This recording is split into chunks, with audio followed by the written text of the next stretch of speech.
اسلامی سوسائٹی قائم کرنے کے لیے ایک اہم رول ادا کرتی ہے، جس کا نام ہم اخلاق دیتے ہیں۔ اخلاق کریمانہ یا بہترین اخلاق، ان جیسے ناموں سے ہم ان کو جانتے ہیں۔ ایک انسان کو عبادتیں کرنے کے ساتھ ساتھ، نماز کی ادائیگی کرنے کے ساتھ ساتھ اس کا اخلاق بھی بہتر ہونا چاہیے، اس کا اخلاق بھی اعلیٰ اور افضل ہونا چاہیے۔ یہ طریقہ، یہ سنت، یہ تہذیب ہمیں ہمارے نبی جناب محمد عربی صلی اللہ علیہ وسلم سے ملتی ہے، جن کے اخلاق کی گواہی خود اللہ رب العالمین نے قرآن حکیم کے اندر دیا اور فرمایا وَإِنَّكَ لَعَلَىٰ خُلُقٍ عَظِيمٍ کہ اے نبی، آپ اس سرزمین پر پائے جانے والے تمام انسانوں میں اخلاق کے معاملے میں آپ سب سے اعلیٰ اور سب سے افضل درجے پر فائز ہیں۔ عائشہ رضی اللہ تعالیٰ عنہ سے سوال کیا گیا، ام عائشہ رضی اللہ تعالیٰ عنہ ذرا بتائیے اللہ کے نبی کا اخلاق کیا تھا، آپ کا کردار، آپ کا کیریکٹر، آپ کا لوگوں کے ساتھ ملنے کا جو رویہ تھا وہ کیسا تھا، ذرا بتائیے۔ اللہ کے نبی عائشہ رضی اللہ تعالیٰ عنہ بیان کرتے ہیں اس قرآن کا مطالعہ کر لو، یہ قرآن پورا کا پورا اللہ کے نبی صلی اللہ علیہ وسلم کے اخلاق کا دلیل ہے۔ کہنے کا مقصد یہ ہے، بتانے کا مقصد یہ ہے، آپ کو سمجھانے کا مقصد یہ ہے کہ عبادتوں کے ساتھ ساتھ اخلاق کا اور بہترین اخلاق کا اہم رول ہماری زندگی میں ہونا چاہیے۔ ایک مسلمان کی سب سے بڑی نشانی ہے اس کا اخلاق۔ آج اسلام جو بقا ہے، اسلام کی جو بقا ہمارے سامنے ہے، یا اسلام جو اتنی تیزی سے پوری دنیا کے اندر پھیل رہا ہے، اس میں ایک بہترین رول اور ایک بہترین کارنامہ اخلاق کا ہے۔ میں اپنے نبی صلی اللہ علیہ وسلم کے اخلاق کا ایک پہلو آپ کے سامنے بیان کرنے کی کوشش کروں گا تاکہ میں آپ کو سمجھا سکوں کہ ایک انسان کے لیے بہترین اخلاق کا ہونا ضروری کیوں ہے۔ اللہ کے نبی صلی اللہ علیہ وسلم طائف کی طرف ہجرت کر رہے ہیں۔ اللہ کے نبی صلی اللہ علیہ وسلم نے طائف کے لوگوں کو یہ سمجھانے کی کوشش کی، ان کو دعوت دینے کی کوشش کی۔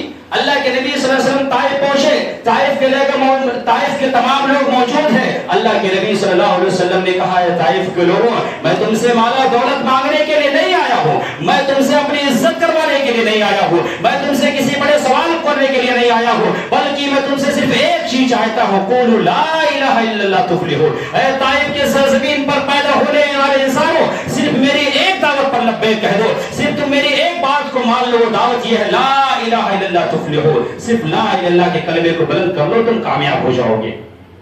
سوال بڑا معمولی تھا، سوال بڑا آسان تھا، وہ سوال جس سوال کو پہنچانے کے لیے اللہ کے نبی اللہ رب العالمین نے اس سرزمین پر 1,24,000 انبیاء اکرام کو پیدا کیا ہے۔ تمام انبیاء کا ایک ہی مقصد تھا، لا الہ الا اللہ محمد رسول اللہ، لا الہ الا اللہ، اللہ کے علاوہ کوئی معبود برحق نہیں ہے۔ یہی پیغام میرے نبی نے طائف کے لوگوں کے سامنے پیش کیا کہ اے طائف کے نوجوانوں، اے طائف کے لوگوں، میرے صرف اس ایک کلمے کو بلند کر لو، اس ایک کلمے کو قبول کر لو، یہی میں تم سے چاہتا ہوں۔ جواب میں کیا ملا؟ میرے نبی کے اخلاق کو دیکھو نوجوانوں، میں لوگوں سے سوال کرنا چاہتا ہوں کہ ایک معمولی سی بات پر اپنے سگے بھائی سے سالوں سال ناراضگی قائم کر کے بیٹھے رہتے ہیں، اپنے باپ کے چہرے کو دیکھنا گوارا نہیں کرتے، اپنی ماں سے بات کرنے کے لیے تیار نہیں ہے۔ ہمارا معاملہ کیا ہوتا ہے، ہمارے دشمنی کرنے کا طریقہ کیا ہوتا ہے، فلاں نے مجھے دعوت پر نہیں بلایا، فلاں نے برا برات کے اندر مجھے شامل نہیں کیا، فلاں نے مشورے کے اندر ہمیں شامل نہیں کیا۔ ہماری دشمنی کا صرف یہی سبب ہے، ایک معمولی سا سبب۔ اللہ کے نبی صلی اللہ علیہ وسلم کے اس معاملے پر غور کرو نوجوانوں۔ نبی نے کہا طائف کے لوگوں، صرف اتنا کہہ دو لا الہ الا اللہ تفلحوا، تم کامیاب ہو جاؤ گے، اس ایک کلمے کو بلند کر لو۔ طائف کے لوگوں نے کیا جواب دیا؟ طائف کے لوگوں نے یہ نہیں کہا کہ نبی میں آپ کی بات کو قبول کرنے کے لیے تیار نہیں ہوں۔ طائف کے لوگوں نے اس کے جواب میں اللہ کے نبی صلی اللہ علیہ وسلم کے چہرے کو، اللہ کے نبی صلی اللہ علیہ وسلم کے جسموں کو لہولہال کر دیا۔ اللہ کے نبی صلی اللہ علیہ وسلم کے اوپر اتنے پتھروں کی بارش کی کہ اللہ کے نبی صلی اللہ علیہ وسلم کے جسم میں اطہار سے خون نکلنے پر مجبور ہو گئے۔ وہ نبی جس نبی کو اللہ رب العالمین نے امام الانبیاء کی سرٹیفکیٹ دیا ہے، وہ نبی جس نبی کو اللہ رب العالمین نے 1,24,000 انبیاء اکرام کا امام بنایا ہے، اس نبی کی حالت یہ ہے کہ طائف کے لوگ اللہ کے نبی صلی اللہ علیہ وسلم کے اوپر پتھر بارش کر رہے ہیں۔ اللہ کے نبی صلی اللہ علیہ وسلم کی رحمت کو جوش آتی ہے، اللہ کے نبی صلی اللہ علیہ وسلم کو اپنے محبوب پر ترس آتی ہے، کہا جاؤ میرے فرشتوں، میرے نبی سے سوال کر لو، میرا نبی اس کے بدلے میں چاہتا کیا ہے۔